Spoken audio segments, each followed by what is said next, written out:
ሰላም ጤና ይስጥልን ተመልካቾቻችን ዘወትር በዚህ ሰዓት ወደ እናንተ የምናደርሰው ሳምንታዊው የሰንኮፍ ፕሮግራማችን እንሆ ተጀምሯል።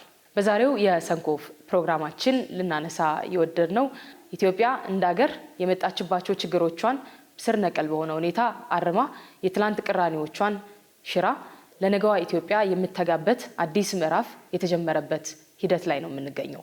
በታሪካችን የመጣንባቸውን ሰንኮፎች ተሻግረን ነገን የተሻለ ለማድረግ በሚካሄደው ሂደት ውስጥ ንግግር፣ ምክክር፣ አብሮ መስራትና አብሮ መቆም ምን አይነት ዋጋና እንድምታ አላቸው? በታሪካችን ውስጥ የመጣንባቸው ያገኘናቸው እድሎቻችንን በምን አኳኋን አከሸፍናቸው? ዛሬ ደግሞ ደጃችን ላይ የቆመውን የምክክር ጉባኤ ሂደትን ደግሞ እንዴት ባለ ሁኔታ በተስፋ ሞልተን ልንሻገር ይገባናል በሚል ርዕሰ ጉዳይ መርጠናል። እንግዳ ጋብዘናል። የመጀመሪያ ዲግሪያቸውን በፖለቲካል ሳይንስና ዓለም አቀፍ ግንኙነት ሰርተዋል። ሁለተኛ ዲግሪያቸውን በዓለም አቀፍ ግንኙነት እንደዚሁም ደግሞ በደብረ ብርሃን ዩኒቨርሲቲ ረዳት ፕሮፌሰር ናቸው። ረዳት ፕሮፌሰር ዳምጠው ተሰማ ከኛ ጋር ናቸው። እንኳን ደህና መጡ። እንኳን ደህና ጠበቃችሁኝ። በጣም ነው የምናመሰግነው። ቀደም ሲል እንዳነሳሁት በተለያየ መንገድ ኢትዮጵያ በታሪክ አጋጣሚ የተለያዩ አዙሪቶችን እያለፈች ዛሬ የደረሰችበት ደረጃ ላይ ደርሳለች። በተለይ ደግሞ በታሪካችን ውስጥ የምናነሳቸው ለቅራኔ ያበቁን ብዙ ጉዳዮች አሉብን። ግን ደግሞ እንደ ሀገር ረጅም ታሪክ እንዳለው ሀገር ደግሞ ቀጥለን ዛሬ ላይ ደርሰናል። በአሁኑ ሰዓት ደግሞ በታላቅ ተስፋ ሊሰራ የሚችል አንድ ጉዳይም ጀምረናል። ይህም ምክክር የሚባለው ጉዳይ ነው። ይህን ግን ምክክር የሚለውን ጉዳይ በዘመናት ውስጥ የጀመርንባቸው የታሰበባቸው ጊዜያቶች ቢኖሩም ተሳክተው አላየናቸውም። እንዳሁኑ ደግሞ ሀገራዊ ተብለው ደግሞ የተጀመሩም አይደሉም። ዛሬ የምናነሳው በቀጥታ የምክክር ጉባኤውን ሂደት ምን እንደሚመስል ለማውሳት ሳይሆን ምክክር የሚባለው ጉዳይ በኢትዮጵያ ታሪክ ውስጥ ምን አይነት አንድምታና ሀሳብ ነበረው፣ ምክክር ሲኖር አገር ምን አይነት መልክ ይኖራታል የሚለውን ጉዳይ ለማንሳት ነው ከእርሶ ጋር የተገናኘ ነው። እንደው ለመነሻ እንዲሆነን አንድ ጥያቄ ላንሳ። በኢትዮጵያ የፖለቲካ ታሪክ ውስጥ በርካታ የለውጥ ማዕበሎች መተው ያውቃሉ። ሁሉንም ደግሞ በተስፋ ጀምረንም እናውቃለን። ስንቀጥል ግን ደግሞ ያጠናቀቅንባቸው ደግሞ በተስፋ መቁረጥ ነው። አብዛኞቹ ተስፋዎቻችን ሾታ ላይ እየነካቸው እየመታቸው የሚመክኑብን እንደው በምን አይነት የታሪክ አዙሪት ውስጥ ዛሬ ስለደረስን ነው የሚለውን መነሻ ጥያቄ በማስቀደም እንጀምር። መልካም። እንግዲህ በየታሪክ ሂደቱ ብዙ አጋጣሚዎች አሉ። ከኢትዮጵያ ነባራዊ ሁኔታ አንጻር ደግሞ በተለይ በዘመናዊ ኢትዮጵያ ያለውን እድሎችና የባከኑ እድሎች በተስፋ ተጀምረው መሀል ላይ ተስፋ ወደ መቁረጥ፣ አንዳንዶቹንም ደግሞ የተለጠጠና ከልካቸው ያለፈ ተስፋ የመስጠትና መሀል ላይ ፍራስትሬት የማድረግ ወይ ደግሞ መሀል ላይ አይሆንም ብሎ ማፈንገጥ፣ መሸሽ ታይቷል። አንድ ሪሰርቸር ቴዎዶር ማሪል ቫይስታል የሚባል የኢትዮጵያን ታሪክ እነዚህ የፖለቲካ ሂደቶች የት ላይ ወደቁ፣ የት ላይ ከፋሉና ምን አይነት እድል ነበር በሚል ቅድም ካነሳሻችሁ ኮንቴክስት አንጻር ትንተና ይሰጣልና የቅርቧን ስናነሳ 1953ቱን መፈንቅለ መንግስት ያነሳና የኢትዮጵያ መፈንቅለ መንግስት ያ አንድ እድል ነበረ። ንጉሳዊ ስርዓቱ የሆነ ያክል ማሻሻ አድርጎ ወይ ኮንስቲቱሽናል ሞናርኪውን ኢንስቶል አድርጎ የዲሞክራሲ ኤሌመንቶችን ወደ ህገ መንግስቱና ወደ መንግስታዊ ስርዓት ውስጥ አስገብቶ ለውጥ ማስጀመር የሚችልበትና የ1966ቱ አብዮት ይሄ ደምሳሽና ጨፍላቂ የሆነ አብዮት ሁሉ ነገር አጥፍቶ ወደ አዲስ ምዕራፍ የጀመረው አብዮት እንዳይመጣ ማድረግ ይችል ነበረ። አብዮት ሳይሆን መሻሻል፣ ለውጥና ክለሳዎች ይኖሩ ነበር፣ ሪፎርም ይኖር ነበር ብሎ ያነሳዋል። ሌላኛውን ያ ደግሞ አላመለጠ። 53ቱ ካመለጠ በኋላ ደግሞ 66ቱ ደግሞ አውዳሚ ሆኖ አለፈ። እሱ አብዮት ሳይሆን አትሊስት በተወሰኑ ጉዳዮች ላይ ለምሳሌ በመሬት ስሪቱ ላይ ፊውዳላዊ ስለነበረ አብዮት ሊነሳበት ይችላል፣ በአብዮት ሊቀየር ይችል ነበር። በፖለቲካ ስሪቱ ግን ቢሮክራቲክ እና ሴንትራላይዝድ ነበር። እሱን በማሻሻል ሂደት ውስጥ ማለፍ ይችል ነበር። የህገ መንግስት ጉዳዮች ደግሞ የንጉሳዊ ህገ መንግስት ፊውዳላዊ ስርዓቱን ከማስቀጠል ሞናርኪውን ገደብ ያለፈና ሴንትራላይዝ ከማድረግ አንጻር የነበሩት ህጸጾች ተሞልተው በማሻሻያ ያልፍ ነበርና የስራ ቀጣይነትን ማምጣት ይቻል ነበር ይላል። ከዛ በኋላ ደግሞ ይሄ የብሔር ብሔረሰብ ጥያቄና ህብረ ብሔራዊ አንድነትን በማምጣት ሁለቱን የብሔረሰብ ጥያቄ የማንነት ጥያቄንና ህብረ ብሔራዊ አንድነትን አጣጥሞ ከመሄድ ወደ ግለሰብ መብቶችንና ፓን ኢትዮጵያኒስት ፍላጎቶችንና የብሔር ፍላጎቶችን አጣጥሞ ከመሄድ አንጻር ደግሞ 83ቱ 1983 መልካም ዕድል ይፈጥር ነበረ። አቻችለው አልሄዱትም። ወደ አንዱ ብቻ ተንጠልጥለው ሄደዋል። በኢትዮጵያ ፖለቲካ ኤሊቶች የህብረ ብሔራዊነቱን ከማቀንቀን ይልቅ የብሔር ልዩነቶችንና ቀደም ያልሻቸውን የልዩነቶችን በማቀንቀን ከፍተኛውን ድርሻ ወስደዋል። ያ ደግሞ አሁን ላለችው ኢትዮጵያ ሰንኮፍ ሆኖ መጥቷል የሚል ነው። እኔ ደግሞ የምጨምረው ምንድነው 1981 መፈንቅለ መንግስት ተሞክሮ ነበር በመንግስቱ ኃይለማርያም ላይ። እሱም አንድ እድል ነበረ። በተለይ ከኤርትራ ጥያቄ ጋርና ኤርትራን እና የትግራይን ጥያቄ ኤርትራን እንዲሁም ሌሎች ተገንጣይ ፍላጎት ያላቸውን ማስተናገድና በድርድር መልስ መስጠት እየተቻለ መንግስቱ ኃይለማርያም ክንዱ እስከሚዝል ድረስ ቦምብ ሲወረውር ኖረ። ዘን እድሉን አባከነ ብዬ ወስደዋለሁ። ማለት የኢትዮጵያ ፖለቲካ እድል ኖሮት ግን እድሉን ሳይጠቀም ቀረ የሚል ነው። ሌላ አሁንም ቴዎዶር ቬስተል የሚያወራው 1990 እና 92 አካባቢ የነበረ የኢትዮ ኤርትራ ጦርነት ነው። በፈረንጆች 1998 2000 ላይ የነበረው የኢትዮ ኤርትራ ጦርነት እሱም ሌላ እድል ይፈጥር ነበር። የኢትዮጵያን የባህር በር ጉዳይ የውጭ ፖሊሲዋን የምትቃኝበትና የወደብና ከዛ ባለፈ ሲአውትሌቷን ማግኘት የሚችልበትን መንገድም ድሮ አድርጎ ማለፍ ይችል ነበር። ወይ ደግሞ ቦርደሩንም ቢሆን ከባድሜ እስከ ቀይ ባህር ያለውን ቦርደር በአግባቡ እስከ መደራደርና የህግ ሂደቶቹም ቢሆኑ የኢትዮጵያን ጥቅም ያስከበሩ ማድረግ ይቻል ነበረ የሚል ነው። አሁን ደግሞ አንቺ ከጀመርሽልኝ የ2010 ነው።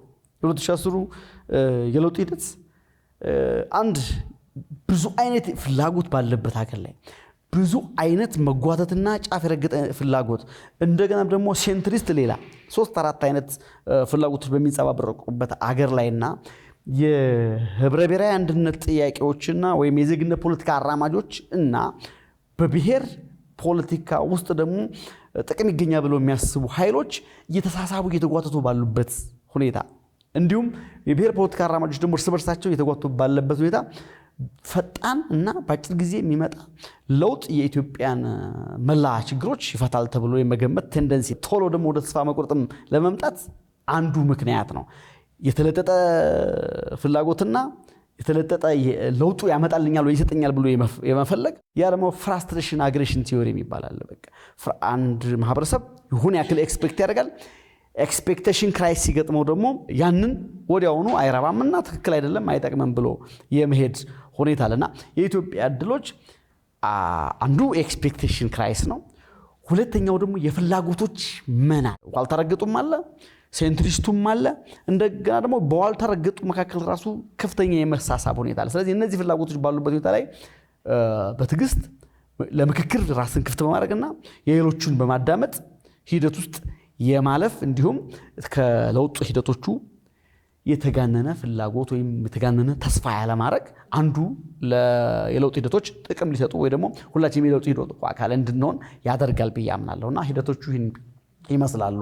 ቅድም ካልሻቸው የኦፖርቹኒቲዎች ያልሻቸውን በተመለከተ እኛ ኢትዮጵያውያን በታሪክ ውስጥ የተመለከትን እንደሆነ ድሎቻችን ላይ እና ደግሞ ስኬቶቻችን ላይ ያለፉ ታሪኮቻችን ላይ በተለይ ከጀብደኝነት ጋር የተያያዙ ጉዳዮቻችንን አብረን ተሰባስበን የማክበር የማሰብ በነዛ ላይ ደግሞ ታሪክ የመፍጠር ጉዳዮች አሉ። ነገር ግን ያዘንባቸውን የተከዝንባቸውን ለቅራኔ ያበቁንን ጉዳዮች ሊያስለቅሱን የሚችሉ ጉዳዮችን መርጠን ግን አረፍ ብለን ተቀምጠን ያዘንባቸው እንዲሁም ደግሞ የተዛዘንባቸው ሂደቶችን የተመለከትን እንደሆነ እንብዛም እንደሆነ ይነሳል። እንደው እዚህ ውስጥ የታሪክ ቁስልን በዝምታ መደበቅ የጥላቻ ትርክትን ደግሞ መሸጥ እነዚህን ቁስሎች ለመሸፈን ሳይሆን ለማከም ምን አይነት አዲስ ስልትን ቀይሶ ነው የተጀመረው? እንግዲህ ኢትዮጵያ ሂደቱ ሲጠየቅ የነበረ ምክክር ነው። በተለይ ተፎካካሪ ፓርቲዎች እኔ በፊት አስተማሪ ዶክተር መረራ ጉዲና አሁን ፕሮፌሰር መረራ ጉዲና ብሔራዊ ምክክር ያስፈልጋል ከሚሉ ሰዎች ረጃጅም ጊዜ ዲስኩር ከሚያሰቡ ሰዎች ናቸው። እነሱ ይስበኝ ነበር ተማሪ ያለው 1997 ምርጫም በተመለከተ ያን ጊዜ አንድ ኦፖርቹኒቲ ተብሎ የሚወሰደው ነው። ይሄው ይነሳ ነበር። ሳይደረግ ምርጫው በመደረጉ ይሄ ብሔራዊ ምክክር ሳይደረግ ወደ ምርጫ መግባታችን ናሽናል ኮንሰንሰስ ሳይኖር ተመልሰን ጸብ ውስጥ ገባን ወደሚል እንትን ይል ነበር። ያ በፊቱ አሁን ያልሽው ይሄ የጥላቻ ትርክትን የበዳይ ተበዳይ ትሮችን ተረኮችን ወይ ደግሞ ታሪኮችን መጻፍና እነሱን ማውራት ፖለቲካል ኤሊቱ አጀንዳ ነው። ታሪክን ለፖለቲካ ዓላማ ብቻ የማዋል ቴንደንሲዎች አሉ። እነሱ ታሪክ የፖለቲካ ዓላማ ብቻ ከሆነ የሚውለው ለማስተማሪያ ከሆነ ለመታረቂያ አይሆንም። ታሪክ ለማስተማሪያ ችግርሽን ለመተወያየትሽ ልፈችበት ያ ታሪክ እንዳይደገም ልታደርጊበት ነው። ቅድም ባልሽ ግን በጀብደኝነታችን በጋሉና የጋራ ታሪኮቻችን ላይ ብዙ መዘመር ብዙ መዝፈን አስፈላጊ ነው። ፕላቶኒክ ቶት አለ። ፕሌቶ ምን ይላል? ኖብል ላይ ሁሉ ያስፈልጋል ቅዱስ ውሸት። አንድ ማህበረሰብ ቅዱስ ውሸቱ ላይ ያስፈልገዋል።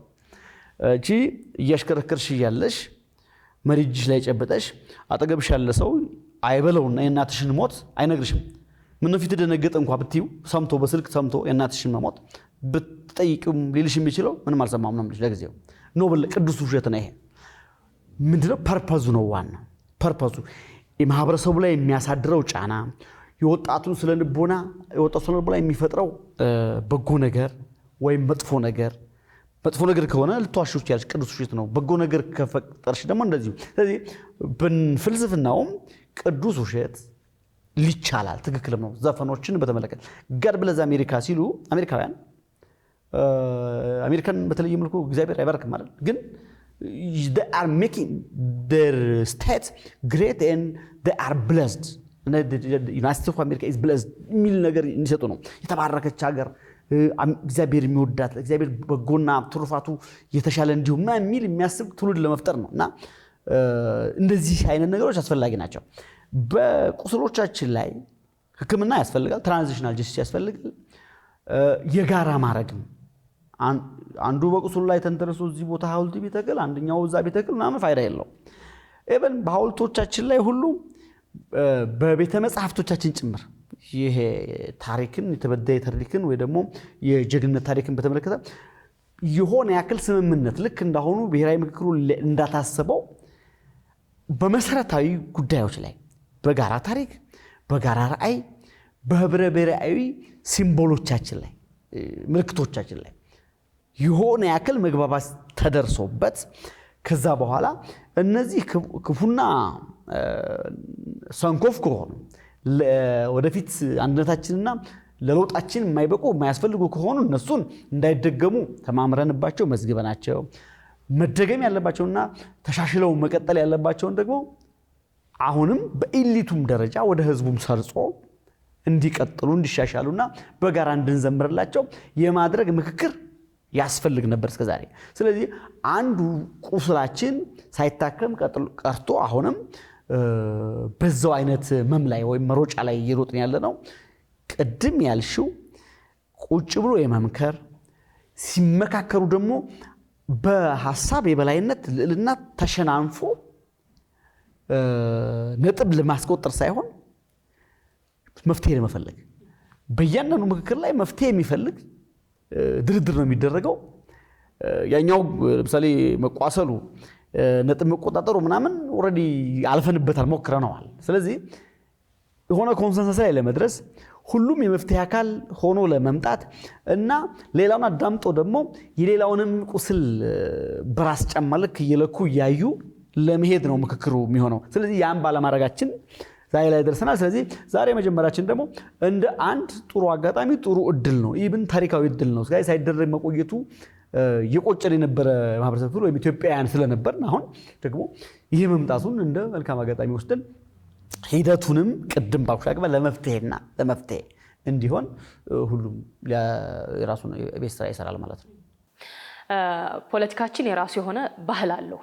ከነዚህ በጣም መገለጫ ተደርገው ሊቀመጡ ከሚችሉ ጉዳዮች መካከል ደግሞ በፖለቲካ ባህላችን ውስጥ ለዘመናት ያዳበር ነው፣ አሁንም ድረስ ደግሞ የተከተል ነው፣ ወደፊት ደግሞ ልናሻግር የምንታገልለት የሚመስል ሐሳብ አለን። እሱም እኔ ካላሸነፍኩ የሚል እኔ ካላሸነፍኩ ሀገር ትፍረስ፣ የኔ ጉዳይ ካልቀደመ የሀገር ጉዳይ የኔ ጉዳይ አይደለም ወደሚል አውዳሚ አስተሳሰብ የደረሰና ያደገ አካሄዶች እንከተላለን።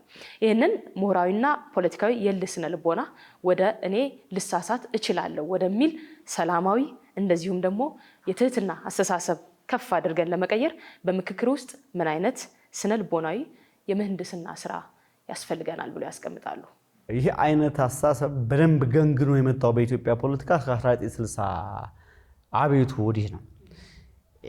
ሶሻሊስትና ሪቮሉሽነሪ ትውልዱ አንዱ ጠላት ባለበት ሁኔታ ላይ ሌላኛው ሊለወጥ ሊያሸንፍ የበላይን ሊወስድና ሀገር ሊመራ አይችልም የሚል አስተሳሰብ ነበር።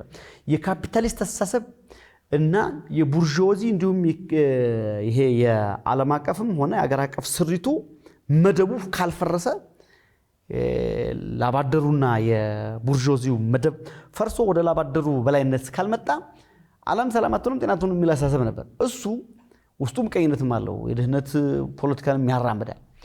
እሱ አስተሳሰብ አሁንም እንደተላበስ ነው አለን። ያደገውን ከፍ ያለውን ይመጣል እና ወዳደገው ከመጠጋትና አብሮ ከማደግ ይልቅ ይመጣል አስተሳሰብ አለ። እሱ አስተሳሰብ የባህል አብዮት ያስፈልገናል። የባህል አብዮት በባህል ላይ የምክክር የሰጥቶ መቀበል አሁን ምክክር ሲባልና እንደውም አገር የማጽናት ሲባል ሰጥቶ መቀበል ካልሆነ አገር ሊጸና አይችልም። ግን ፍላጎት አለኝ አንቺም ፍላጎት አለሽ። ቢያንስ በቤተሰብ ውስጥ የተለያየ ፍላጎት አለ። የተለያየውን ፍላጎት ግን ወደ መሀል የማምጣት ጉዳይ ነው። እኔ ካላሸነፍኩ አገሪው ደም የሚል የፊጋበሬ ፖለቲካ የሪቮሉሽነሪ ባህሪ ነው። አሁን ዓለም የሚፈልገው ደግሞ ኢቮሉሽነሪም ነው። ፖለቲክሱ ኢቮሉሽነሪ መሆን አለበት፣ ሪፎርም መሆን አለበት። ኢቨን አንዳንድ ከሰብአዊ ደህንነት አንጻር ለምሳሌ ፖለቲካውን የሚታየው የፖለቲካ ስልጣን የሚታየው የኢኮኖሚ እድገትና ለውጥ የሚታየው ከሰብአዊ ደህንነት አንጻር ነው። ለህዝብ ይጠቅማል አይጠቅመው ነው የመጀመሪያ ጉዳይ። ይሄ ለቆንኩለት ህዝብ ይጠቅማል፣ አጠቃላይ ለኢትዮጵያ ህዝብ ይጠቅማል፣ ኢቨን ለዓለም ህዝብ ሁሉ ምን አይነት ፋይዳ አለው እኔ የሚይዘው የፖለቲካ አቋም ነው። ያ ፋይዳ ከሌለው መጓተቱ ብቻ ነው የሚሆነው ማለት ነው። አጥፍቶ ጠፊ ነው። ያጥፍቶ ጠፊ ደግሞ ፖለቲካ ሊባል አይችልም። በዚህ በሰለጠነ ዓለም ላይ አጥፍቶ የጥፋት ነገር ቢያንስ በአንድ ሀገር ውስጥ ጤነኛም ፖለቲካ ታል። ስለዚህ አሁን ሀገር የሚያስፈልገው ጤነኛ ፖለቲካ ነው። ህዝብ ያን ይጠይቃል ይፈልጋል።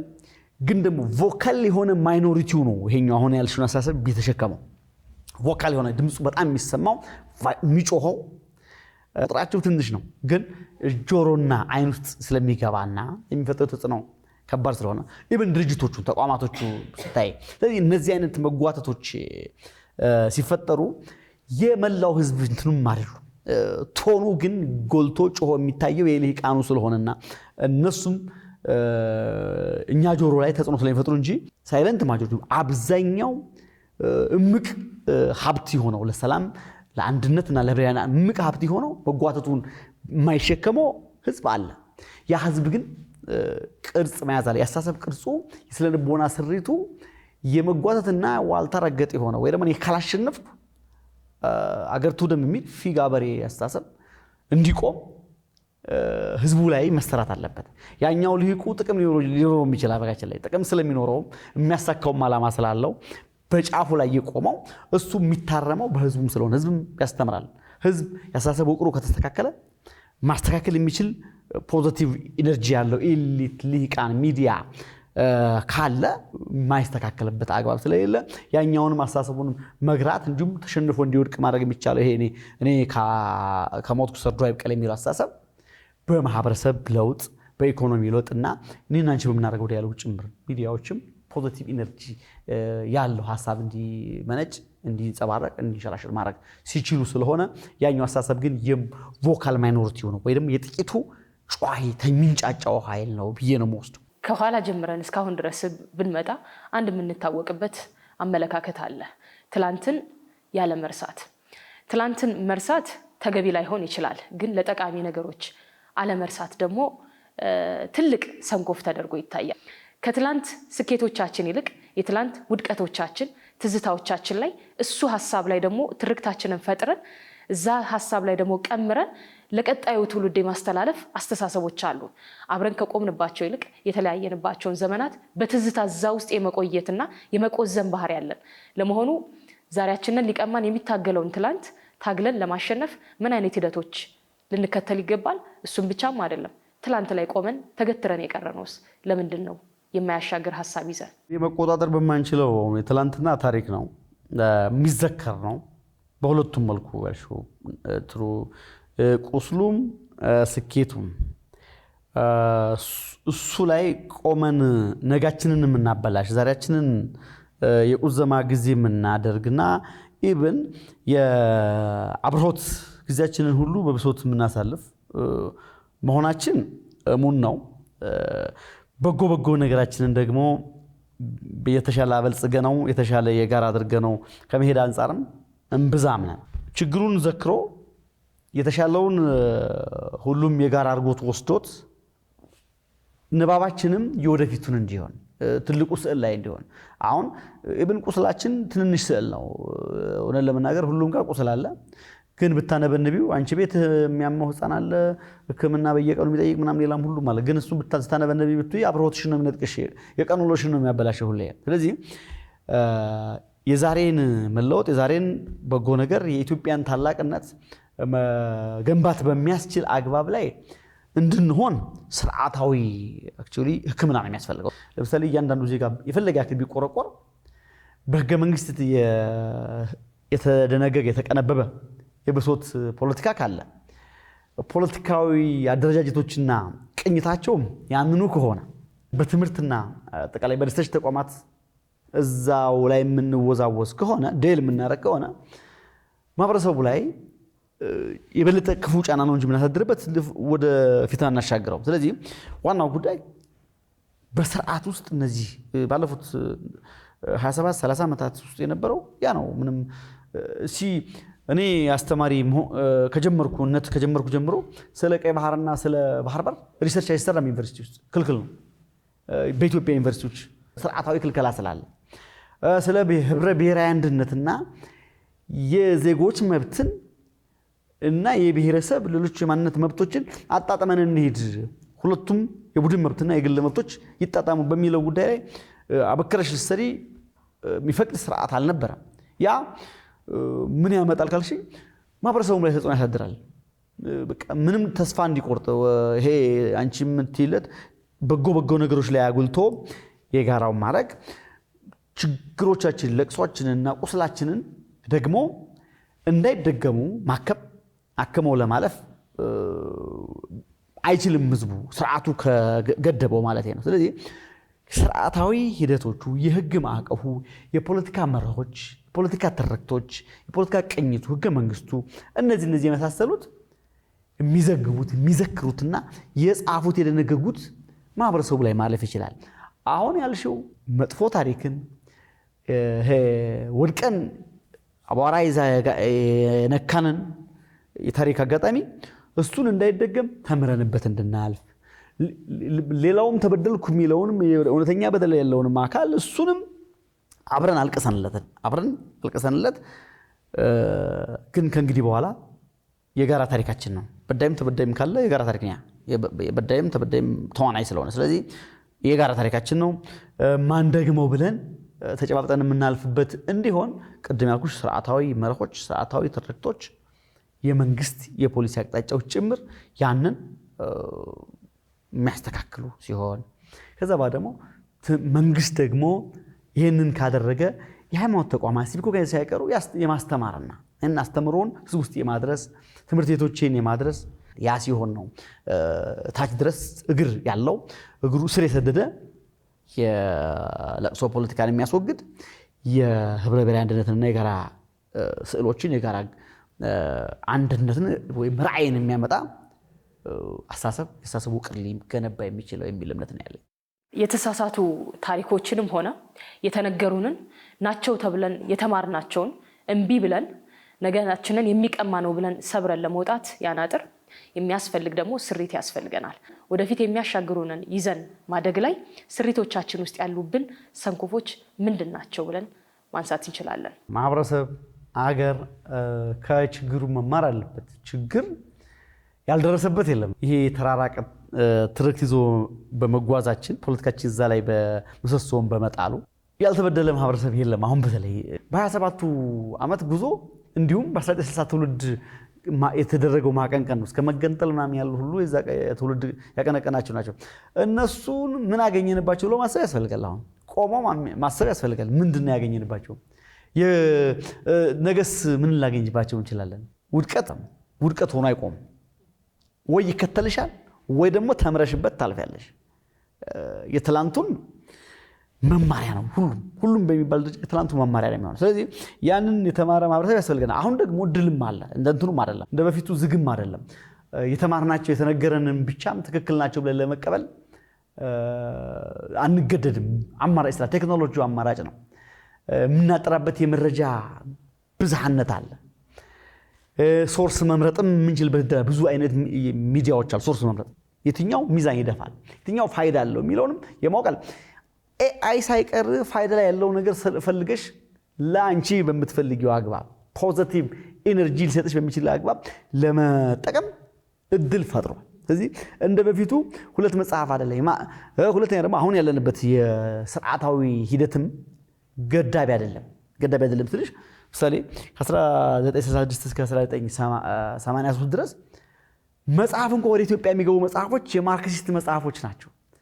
ይሄ ካፒታሊስትና የምዕራባውያንን አስተሳሰብ እድገት፣ የኢኮኖሚ እንቅስቃሴ ምናምን የሚተነትኑ መጽሐፎች እንኳን ኢትዮጵያ ውስጥ እንዲገቡ መንግስት ፈቃደኛ ቦይንግ እንኳን መንግስቱ ኃይለማርያም ቦይንግ እንኳን ከአሜሪካ እንዳይገዛ ለምን ከራሽያ አንገዛም? አትራፊ ያልሆነውን ነገር እዩ እንኳን። ስለዚህ በዛ ደረጃ ስለነበረ አንብበሽ ሁሉንም ያንቺ አርገሽ የተሻለውን የመምረጥ እድል ይገደብ ነበር። አሁን ግን የለም። ቴክኖሎጂም አቅርቦት አለው። ከየትኛውም ዓለምና የርዕዮተ ዓለም ግርዶሽ ውስጥ ሳንገባ እድሎች አሉ ማግኘት የምንችል ማንበብ የምንችልበትና ንባባችንን ማስፋት የምንችልበት እድል ባለበት ዓለም ላይ እስካለን ድረስ አሁን ቅድም ያልሻቸውን የቆዛሚ ትርክቶችና የዩቲዩብ ሽቀላ የብሶት ፖለቲካንም ይሄ ቁስል ማከክንም ከሌላኛው ቅርጽ ጋር እያገናኙ ትክክል ያለ መሆኑን ማየት በጎውን ደግሞ ለማስተማሪያም ለማደጊያም ለመስፈንጠሪያም መጠቀም ቻይና ቲያሚን ማሳካር የሚባላላት ወደ 5000 ሰው በአንድ ቀን የተገደለበት ቻይናውያን እሱ ላይ ዛሬ ቲያሚን ማሳካር እያሉ አያለቅሱም። ግን አምባገነን የሆነ መንግስት ነው ያደረገባቸው። ያንን ግን ቻይናውያን ያንን እንዳይደግሙት ነው የሚሰሩት እንጂ ቲያሚን ማሳካር ድጋሚ እንዳይኖር ነው እንጂ የሚዘክሩት ያንን እንትኑን ለመስደብ ወይ ደግሞ ለመላቀስ ወይ ደግሞ ይሄ ቡድን እና ከዚህ ቡድን ጋር የሚገናኝ አካል ነው እያሉ እሱ ላይ ደል ለማድረግ ወይ ደግሞ ጊዜያቸውን ለማጥፋት አይደለም። ስለዚህ የኛም በዚሁ ልክ ነውና አሜሪካውያንንም ማሰብ ይችላልሽ እኮ ህገ መንግስት ማሻሻያ ከፊላደልፊያ ኮንፈረንስ ጀምሮ 1776 ጀምሮ ለተወሰነ ዓመታት ያክል እኮ 3 ጥቁር ከአንድ ነጭ እኩል ነው ቮት የሚደረገው የነበር ያለ እና አሁን ጥቁር አሜሪካውያን አሜሪካ ተወደም እኛ እንዲስተረገን ነበር ይያሉ ሲያለቅሱ አታይም። ለወደፊትሽ መስፈንጠሪያና ለወደፊትሽ መማሪያ ከሁለት አንዱ ነው መሆን ያለበት ታሪክ። ሀገራዊ ምክክር ኮሚሽን ወደ ምክክር ጉባኤ ያደገበት ሂደት ላይ ይሄን ጉዳይ አይሳካም አይሆንም የሚሉ ድምጾችና ጫጫታዎች አሉ። አሁንም ደግሞ ካለፍነው ያልተማርንባቸው ካለፉን ግዚያቶች የወሰነው ትምህርት እንደሌለ የሚያሳዩ ዛሬ ላይም ደግሞ ቆመን ይሄንንም እድላችንን ለሌላ አሳልፈን ለመስጠትና ይሄን እድል አሳልፈን እንድንሰጥ ለሚፈልጉ አካላት የእርድ በሬ የሆነን እንደሆነ እንኳን የማናስተውልባቸው የታሪክ አጋጣሚዎችን እየተመለከትን ነው ደጃፋችን ላይ። ይህንን ግንብስ በተጨባጭ ማስረጃ አልፈን ለመሄድ ምን አይነት ሂደቶችን ነው መከተል ያለብን? ኢትዮጵያን ልዕልና ክብር እና የሉዓላዊነቷን መከበር መለወጧን የሚሻ ኃይል የተጀመሩ ነገሮችን ሁሉ አይሳካም፣ አያልፍለትም፣ አይሆንም ምናምን ከሚል ሊጀምሩ አይችሉም። ሊጀምሩ የሚችሉት ምናልባት ምሁር ከሆነ ሪሰርች ነው የሚሰራው። ሪሰርች ሰርቶ የጎደሉትን ደግሞ ስኬቱን ሙሉ ሊያደርጉ የማይችሉ ተግዳሮቶችን አሳይቶ ተግዳሮቶቹ የሚታለፉበትን 1 2 3 መፍትሄ ነው የሚያዘጋጀው ምሁር ከሆነ። ሚዲያም ከሆነ የብሔራዊ ምክክሩ ለኢትዮጵያ ሕዝብ በሚጠቅም አግባብ ብሬኖች ነው ሊያደርግ የሚችለው፣ አጀንዳ ነው ሴት ሊያደርግ የሚችለው። አጠቃላይ አክቲቪዝሙ ወይ ደግሞ አንቂውም ቢሆን ህብረ ብሔራዊ አንድነታችን ለድገታችን ለወደፊት ጣፋንታችን የተሳካ መሆን በሚጠቅም አግባብ አሳሰብ ላይ ይሰራል። የኢትዮጵያ አጀንዳና ጉዳዩ የኢትዮጵያ ለውጥ የኢትዮጵያ አንድነትና ከዚህ ከጡዘት ውስጥ እንድንወጣ የሚፈልግ አካል ከሆነ አሁን አይሳካም ምናምን የሚል ከሆነ አይሳካም የሚል ከሆነማ የኢትዮጵያን ፍላጎት አይደለም የሚያንጸባርቅ ያለማ የኢትዮጵያን ፍላጎት ሳይሆን የሚያንጸባርቀው እንዳይሳካ ከሚፈልጉ ኃይሎችን ነው። ይሄ ድምጽ ደግሞ የጥቂቶች ድምጽ ነው። በእርግጠኛ ነገር መናገር ይችላል ወይም የተገዛ ድምጽ ነው። በኢትዮጵያ ላይ ቁርጥ ያለ የተዳከመች ኢትዮጵያ የሚፈልጉ ኃይሎች አሉ። ኢንቨስት ያነዛ ኃይሎች ደግሞ ኢንቨስት ያደርጋሉ። ሁለተኛ ደግሞ ቅድም ያልሽው አስተሳሰብ ያለው አለ። እኔ ያላቦካውት ሲኮምጠጣል፣ እኔ ያላቦካውት መጋገር አይችልም ብሎ የሚያስብም አለ። ድምጹ በጣም ገኖ የሚጮህ በገች ላይ በጎ ስኬት ተደጋግሞ አይወራም። ዲፕሎማቲክ ያልሆኑ ቃላት በደንብ ጎልቶ ይሰማሉ። ዓለም እኛ ጋር ብቻ ብቻ በዓለም ላይ ይሄ ልኩን ነገረው የሚል የፖለቲካ ንግርቶች ጆሮ ገብ ናቸው። የተግባቦት ቃላትና የተግባቦት ቮካብላሪ ውይይቶች ደግሞ ጆሮ ገብ ላይ ሆኑ ይችላል። ጆሮ ገብ ለሚሆኑት ለማን ነው ካልሽ ለሳይለንት ማጆሪቲ ነው፣ ለብዙሃኑ ነው። ግን ደግሞ ይሄ የኢትዮጵያ አሁን ያለችበት ሁኔታ ለውጥ አምጥቶ መልካም አየር የምንተነፍስበት የሰላም አየር የምንተነፍስበት እንዲመጣ የማይፈልግ ኢትዮጵያ የለም። ቆስሏላ ብዙ። ስለዚህ ይሄን የሚፈልግ ኢትዮጵያ ባለበት አሁን ያልሻቸው ድምጾች አይሆንም የሚሉ ድምጾች መኖሩ ይልሽ ነው ወደ ብሔራዊ ምክክር ልንገባ የቻልነው እንዲህ አይነት ነገር በመኖሩ ነው። ይሄን ለማራመም ነው። ህዝባችን በተወዛገበ ነገር ውስጥና ኮንፊውዝድ እየተደረገ በጥቂት ለኛ በማይጠቅሙ ኃይሎችና ድምጾች እንዳይወዛገብ እንዳይደነጋገርና ሊጠቅመው የሚችል መስመር ውስጥ እንዲያልፍ ነው እንጂ ልማት ሲመጣ አንዳንዴ ህዝብ ሊቃወም ይችላል። መንገድ እየሰራሽ ሊቃወም ይችላል።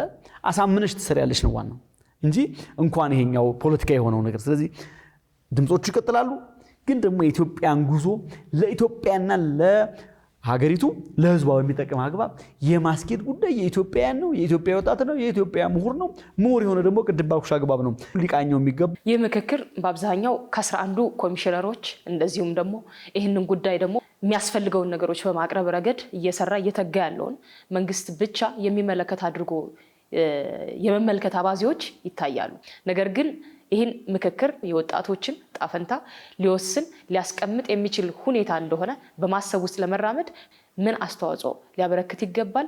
በጎ ነገር ወይ ደግሞ ታላቅ አገር በመገንባት ሂደት ውስጥ የኔን አሻራ አሳርፌ ለማለፍ ነው። የኔን አሻራ አሳርፌ ለማለፍ ስጥር ደግሞ ተቀባዩ አሁን ያለው ትሉ ስለሆነ ያን ቅብብሎች ደግሞ ያን ዱላ ቅብብሎች ይዞ የራሱ መሐለቅ ደግሞ የእድገት መሐለቅ የህብረ ብሔራውያን አንድነት መሐለቁን ጥሎ ደግሞ እሱ ወደፊት እንዲራመድ ነው፣ ጉዞ እንዲቀጥል ነው። ስለዚህ ወጣቱ ያንን ታሳቢ እንዲያደርግ ነው። ትልልቆች ደግሞ በተለይ ከኛ እድሜ ከፍ ያሉትም ምክር መካሪ መሆን አለባቸው። እውነቱን ለመናገር ከተባለ ትልልቆቹ ይሄ 19 ሰው ላይ በጣም በአንድ አይዲዮሎጂካል ሜካፕ ውስጥ ያለፉ ሰዎች ከመካሪነት ይልቅ ቆዛሚነት ላይ ብዙ ዲል ያደርጋሉ። እንደው ምሳሌ ልንገርሽ። አንድ አይነት አይዲዮሎጂካል ሜካፕ ኖረው ባቢዎቱም አንድ አይነት መንገድ ውስጥ ያለፉት እኮ ኢህአፓ፣ መኢሶን እና ሰደድ ናቸው የተላለቁት። ሁሉም አንድ አይነት አይዲዮሎጂካል ሜካፕ ነው ያላቸው። ያሳሰብ በተወሰነ ደረጃ አለ ብዬሻለሁ። እሱ ትልልቆቻችን ከዚህኛው አሳሰብ እንዲወጣ የኛ ትውልድ እኛ በአጋጣሚ አሸንፈናል ያን አሳሰብ። ያንቺ አሳሰብ ዋጋ አለው፣ የኔ አሳሰብ ዋጋ አለው። ደምረን ግን ፋይዳ ያላት ኢትዮጵያ ለህዝቧ ፋይዳ ያላት ኢትዮጵያ እንድትኖር እንደገና ደግሞ እሳቢያችንም ቅኝታችንም ለአንድነታችን የሚጠቅም በተለይ የማህበረ ፖለቲካ ግጭቶቻችን፣ ፍጭቶቻችን፣ ተቃርኖቻችን ለበጎ እንዲሆን ፍጭቱ ራሱ ያሳብ ፍጭቱ ራሱ ለበጎ ለውጥ እንዲሆን ምኞታችንም ነው። በዛ ሂደት ውስጥ እየፈሰሰን ያለ ነው። ስለዚህ ተላላቆቻችንም እንደዛ እንዲያደርጉ ግን ወጣቱ ከኛ ተላላቆች ከኛ በበለጠ ይቺ ሀገር የራሱ ነች። የራሱ ሆነች ሀገር ደግሞ እንዴት አድርጌ እረከባለሁ? ስረከብ ደግሞ ምን አውቄ ነው ማለት አለበት። እኔ ማረገውን ማወቅ ይጠበቅበታል። እሱ ደግሞ ከኔ የተሻለ ማንበብ አለበት። ዓለም የማንበቢያ መነጽርን አስፍታ አለች አሁን። ስለዚህ የማንበቢያ መነጽርን ያሰፋ ወጣት ያስፈልጋል። አንድ መረጃ ብቻ እውቀት ምንጭ አይደለም። የበርካታ መረጃዎች ትንታኔ ውጤት እውቀት ይሆናል። በዛ ደረጃ ወጣቱ መቃኘት አለበት። ብሔራዊ ምክክሩንም የሚያይበት መነጽር ከሌላ ሀገር ተሞክሮ አንጻር ኢትዮጵያ ደግሞ ከሷ አንጻር ደግሞ የትኛው ይፈይድላታል የሚለውን በመረዳት በተሻለ ደረጃ አዋጭ የሆነውን የህይወት አማራጭ አዋጭ የሆነውን የፖለቲካ አማራጭ ማሳየት ላይ እና በማየት ላይ ማተኮር የወጣቱ እጣ ፋንታ የተሻለ ያደርገዋል ብዬ አምናለሁ። በመነጋገር ውስጥ ሀገሩ ባለቤት እንዳለው በማሰብ ውስጥ እንዴት መሄድ እንዳለብን የሚቃኝ አዲስ አስተሳሰብ መፍጠር እንዴት እንችላለን? መነጋገር አስፈላጊ ነው። ከመነጋገር ደግሞ ኢንተርናላይዝ ማድረግ ያስፈልጋል። ስትነጋገሪ እኛ አንድ ሎጂክ ስናስተምር ሪፒቴቢሊቲ ፕሪንሲፕል የሚባል አለ። ከኔ ጋር ዲያሎግ ስታደርጊ ወይም ስትከራከሪ ስትወያይ የኔን ንግግር አንቺ ቻሌንጅ ታደርጊዋለሽ። መልሶ ደግሞ ቻሌንጅ ማድረጊያና የመከራከሪያሽ የመደራደሪያሽ ነጥብ ደግሞ ማስረጃ ያለው ሀቅ ያለው ሳይንሳዊ የሆነ ለማድረግም እንዲሆንም አስበሽ ነው የምትሄጂው። የመሸነፍም ነገር እንዳለም ታስቢያለሽ። ልትሽ እንትን ስትይ ስትሟገሽ ስትከራከሪ ሰጥቶ መቀበል አይደል ነገር ይኸው እና እኔ ነኝ እጣ ፋንታህን የምወስንልህ የሚባል ነገር እስከሌለ ድረስ ድርድር ላይ 50-50ውን ወይም 25-70ውን ወይ ደግሞ ሰጥቶ መቀበል ሁሉንም ውጤታማ ወይም ሁሉንም ባለድል የሚያደርግ ላይ መጣር ያስፈልጋል። ሌላኛው ግን ኢቭን እኮ በዓለም ላይ ጦርነት እንኳን ወደ ሰጥቶ መቀበል ለመምጣት ነው እንጂ ዘላለም ስዋጋ እኖራለሁ ክላሼ ነው ምግቤ ምናምን የሚባል ነገር የለም እኮ። ሽፍታ ነው አልደራደርም ውይይት አላደርግም ምናምን የሚል ሽፍታ እኮ ነው። ምክንያቱም ሽፍታ የገደለው ብዙ ሰው ስላለ ነፍሰ ገዳይ ነው፣ የህግ ተጠያቂነት አለ ተመልሶ። ፖለቲካዊ ትግል ውስጥ ነኝ ቢል አካል ትጥቅ እንኳ ካነገበ በኋላ ለድርድር ለመምጣት ነው። ኢራንና አሜሪካን አይሻል ተዋጉ አይደል? ከተዋጉ በኋላ ዘላለም ተዋጉ እንዴ? ይዝላል እኮ ክንድ።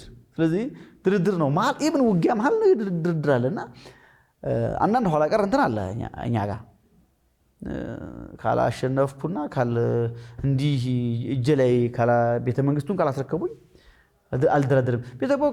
ቤተ መንግስቱን ካስረከበሽማ ምን ድርድር አለ? ሌላኛው አሁን እንዳንቺ መልሶ ይመጣል። እንደሱም ክላሽና ጩቤ ስሎ። ስለዚህ ከክላሽ ፖለቲካ የወጣ አስተሳሰብ በተለይ አስተሳሰቡ ቮካብለሪ አሁን አንድ ማህበረሰብ ቮካብለሪው መቃኘት አለበት። የቴክኖሎጂ ቮካብለሪ፣ የሰላም ቮካብለሪ፣ የሰላም ኮሚኒኬሽን፣ የኢኮኖሚ ቮካብለሪ ማህበረሰቡ ጆሮ ውስጥ ያን መቀየር አለበት። ስለዚህ ውይይት ሲገባም እንኳን ለመሸናነፍም ነው ውይይት የሚገባው እንጂ ወደ መሃል ለመምጣት ለመታረቅ ነው እንጂ ውይይት የሚገባው አሸንፌ እወጣለሁ ከሚል ስሜት ብቻ አይደለም። ሁለቱንም ሚዛን ላይ ያስቀምጠሽ ነው። ሌላኛው ደግሞ በእኔና በእነሱ መካከል ያለው መሃል ላይ ያለው ነገር አለ። እሱም መታሰብ አለበት። ቅድም ከኢትዮጵያ የፖለቲካ ስሪት አንጻር የብሔር ፖለቲካ ገንግኖ የወጣበት ኢትዮጵያ ባለፉት 30 ዓመት ሲገነግን በመሃሉ ያለው በመረሳት እኮ ነው። በዜግነት ፖለቲካና በብሔር ፖለቲካው መሃል ያለው መስመር ዜሮ ነው ተብሎ መወሰዱ ነው። ድርድር ላይ ደግሞ በዜሮና በአንድ መሃል ያለ ትልቅ ብዙ ቁጥር አለ፣ በርካታ ቁጥር አለ። እዛ ላይ ማሰብ ያስፈልጋል። ወይ ዜሮ ወይ አንድ ነው የማገኘው፣ ወይ ደግሞ ወይ ዜሮ ነው የማገኘው ወይ 100 ነው የማገኘው የሚል ድርድር የለም። ስለዚህ እሱ ላይ ራሽን አዘጋጅተሽ ነው የምትገቢው ተደራዳሪ ስትሆኝ ፖለቲካል በተለይ ከሆነ። ሌላኛው ደግሞ የአፈንጋጭ አስተሳሰቡ በገዢ ሐሳብነት ደረጃ አሸናፊ አይደለም፣ አላሸነፈም። አክቹሊ ገዢ ሐሳብ ሆኖ አላሸነፈም። በዓለም ላይም አሸንፎ ያውቅም፣ አላሸነፈም።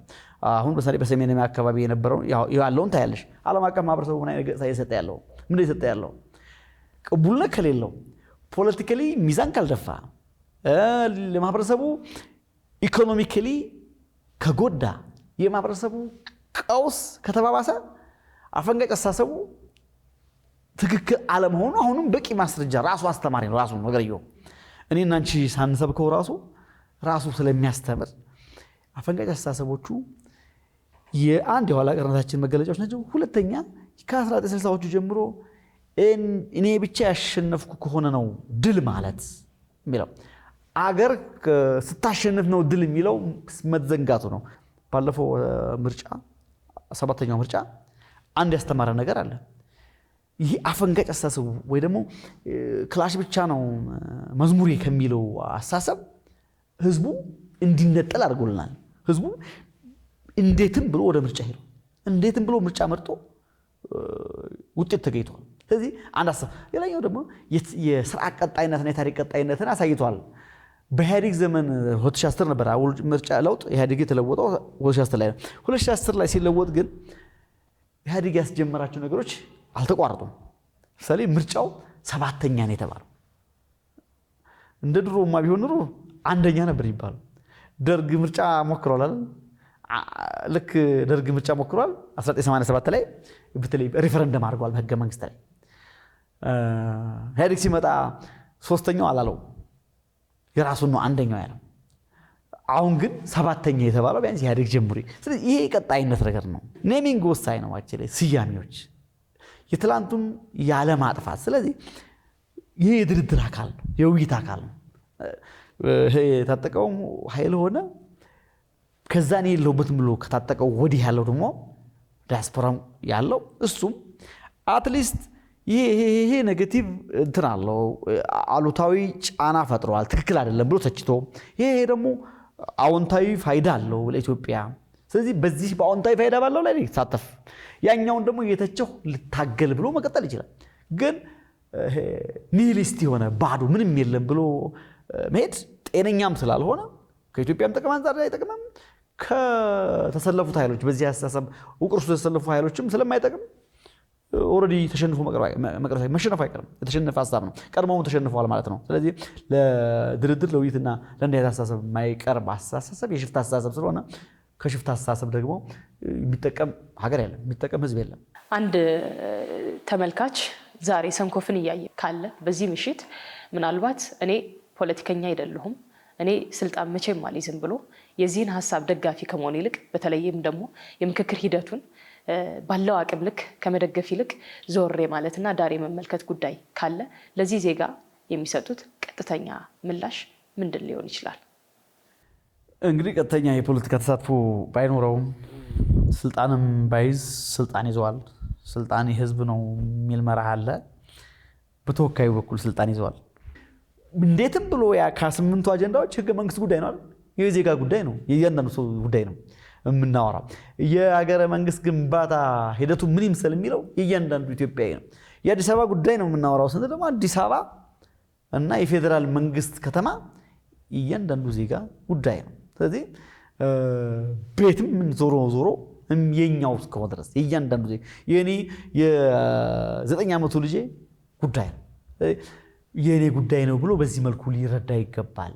የዜግነት ጉዳይ፣ የአገራዊ አወቃቀር ጉዳይ፣ የከተማችን ጉዳይ፣ የኢኮኖሚ ፖሊሲ አማራጭ ወዘተረፈ የሚወሳበት ስለሆነ የእያንዳንዱ ሰው ጉዳይ ነውና ከዛ አንፃር መታየት ያለበት እኔ ስልጣን አልያዝኩም የሚለውም ዛሬ ነው ያልያዘው እንጂ ዜጋ በየተለያየ መዋቅር ስላለ አለ። እሱም የፍላጎት ጉዳይ ነው። ፍላጎት ያለ ይዛል፣ ፍላጎት የሌለው ደግሞ በተወካይ በኩል ይዛል፣ በወኪሉ በኩል ስልጣን ይኖረዋል። ስለዚህ ዞሮ ዞሮ የኛው ነው የሁላችንም ነው ጉዳዩና የሁላችንም ነው ጉዳይ የሚለው ደግሞ ኢንተርናላይዝ ማድረግ ያስፈልጋል፣ መዋጥ ያስፈልጋል። ከዛ በኋላ ህጸጹን ማረም ስኬቱን ደግሞ ኤንተርቴን አድርጎ የራስ አድርጎ የበለጠ ማጠናከር ነው የሚጠበቀው። ምሁራን የሀሳብ ስንቅ መቋጠር ይችላሉ በየትኛውም መልኩ፣ በሚዲያውም በሪሰርቹም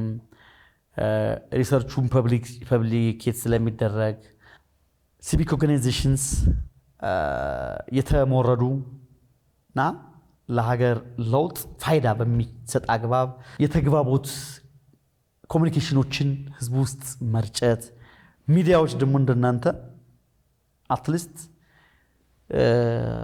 በሀሳብ ነፃነት ማዕቀፍ ውስጥ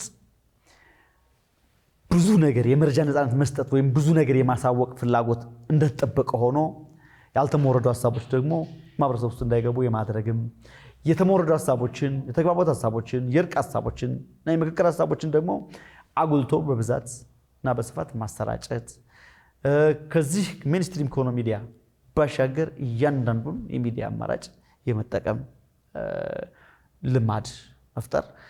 ግን አሁን የጀመርነው የፖለቲካ ባህል እስከዛሬ ተጀምሮ ያልነበረ አዲስ በመሆኑ በተለይ ምክክር ይህን ያክል የሀገሬው ህዝብ ተሰብስቦ የሚመካከርበት ቀለም ያለው ወይ ደግሞ ብዙ አይነት ቀለም ያለው መድረክ መደራጀቱ እንደ ጥሩ አጋጣሚ እንዲወሰድ አስፍተን አብዝተን ልንሰራበት ይገባል ብዬ አምናለሁ።